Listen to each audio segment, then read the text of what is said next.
ತಂದೆ ಗ್ರಾಮೀಣ ಪ್ರದೇಶದಲ್ಲಿ ಹುಟ್ಟಿ ಕೃಷಿಯನ್ನು ನಂಬಿಕೊಂಡಂತಹ, ಕೃಷಿಯಿಂದ ಬದುಕನ್ನು ಕಟ್ಕೊಂಡಂತಹ ನನ್ನ ತಂದೆ ಅವರನ್ನು ಕೊಟ್ಟು ನಾನು ಬರೆದಂತಹ ಒಂದು ಕವಿತೆ.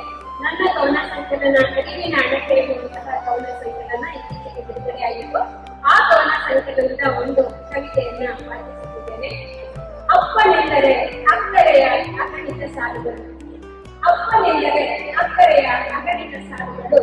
ಶಬ್ದಕೋಶದಲ್ಲಿನ ಪದಗಳು ಸಾಲದು ವರ್ಣಿಸಲು. ಜನ್ಮವ ನೀಡಿ ಪ್ರೀತಿಯ ತೋರಿ ಮಕ್ಕಳ ಬೆಳೆಸಿದವರು ತಮ್ಮೆಲ್ಲ ಕನಸುಗಳ ಪ್ರೀತಿಯ ಮಕ್ಕಳಲ್ಲಿ ಕಂಡವರು.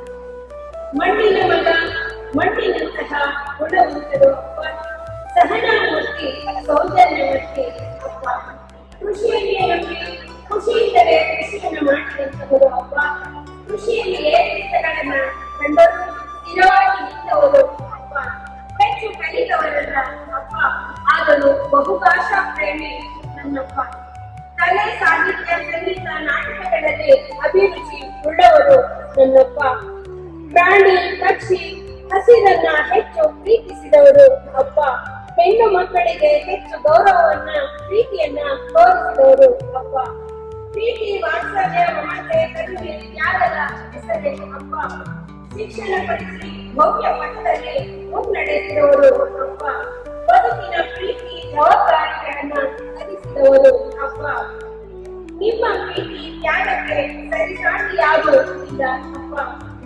ತಮ್ಮ ಬಾಲ್ಯದಿಂದಲೂ ಕಷ್ಟವ ಕಂಡು ಬೆಳೆದವರು ಅಪ್ಪ. ಆದರೆ ಸ್ವಾರ್ಥ ತೊರೆದು ತಮ್ಮವರಿಗಾಗಿ ಜೀವ ಸವೆಸಿದವರು ಅಪ್ಪ. ಎಲ್ಲರಿಗೂ ಖುಷಿ ಹಂಚಿಕ ನೋಡುವವರು ಅಪ್ಪ. ಸಾವಿರ ನೋವ ಮಳೆ ಮಾಚಿ ನಗುವ ಚೆಲ್ಲುವ ಅಪ್ಪ. ನಿಮ್ಮ ಪ್ರೀತಿಗೆ ಬೆಲೆ ಕಟ್ಟಲು ಸಾಧ್ಯವಿಲ್ಲ ಅಪ್ಪ. ನೀವಿಲ್ಲದೆ ನಾವು ಏನೇನು ಅಲ್ಲ ಅಪ್ಪ. ಈ ಜೀವನಕ್ಕೆ ನೀವೇ ಎಲ್ಲ ಅಪ್ಪ. ನಿಮಗಾಗಿ ನಮಗಾಗಿ ಜೀವನವನ್ನೇ ಮುಡುಪಾಗಿಟ್ಟಿರಲ್ಲ ಅಪ್ಪ. ನಮಗಾಗಿ ಜೀವನವನ್ನೇ ಮುಡುಪಾಗಿಟ್ಟಿರಲ್ಲ ಅಪ್ಪ. ನಿಮ್ಮ ಪ್ರೀತಿ, ಸ್ಫೂರ್ತಿ, ಧೈರ್ಯ ಹೊಂದುವ ಮಾತುಗಳಿದ್ದರೆ ಸಾಕು ಅಪ್ಪ. ನಿಮ್ಮ ನಡೆ, ನುಡಿ, ಸಂಸ್ಕಾರ ಎಲ್ಲವೂ ನಮಗೆ ಆದರ್ಶ ಅಪ್ಪ. ನಮ್ಮ ಆಕಾಶದಷ್ಟು ಆಸೆ, ಪ್ರೀತಿ, ಕನಸುಗಳಿಗೆ ನೀವೇ ಆಧಾರ ಅಪ್ಪ. ನಿಮ್ಮ ಋಣವ ತೀರಿಸಲಾಗದು ಯಾವ ಮಾತಿನಿಂದಲೂ ಅಪ್ಪ. ನಿಮ್ಮ ಋಣವ ತೀರಿಸಲಾಗದು ಯಾವ ಮಾತಿನಿಂದಲೂ ಅಪ್ಪ. ಅಪ್ಪನೆಂದರೆ ಅಗಾಧ ಪ್ರೇಮ, ಮಾತಿಗೆ ನಿಲುಕದ ಸುಂದರ ಪ್ರೇಮ. ಅಪ್ಪನೆಂದರೆ ಅಗಾಧ ಪ್ರೇಮ, ಮಾತಿಗೆ ನಿಲುಕದ ಸುಂದರ ಪ್ರೇಮ. ಅಪ್ಪನ ಬೆವರಿನ ಬದುಕೆ ನಮಗೆ ಕ್ಷೇಮ. ಅಪ್ಪನಿಲ್ಲದ ಬದುಕೆ ಕ್ಷಮ, ಅಪ್ಪನಿಲ್ಲದ ಬದುಕೆ ಕ್ಷಮ. ಹೀಗೆ ಸರ್ವ ಅಪ್ಪನಿಗೂ ಕೂಡ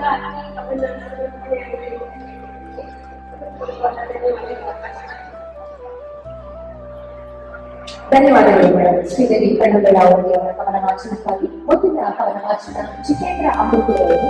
ಅವರ ನಂತರದಲ್ಲಿ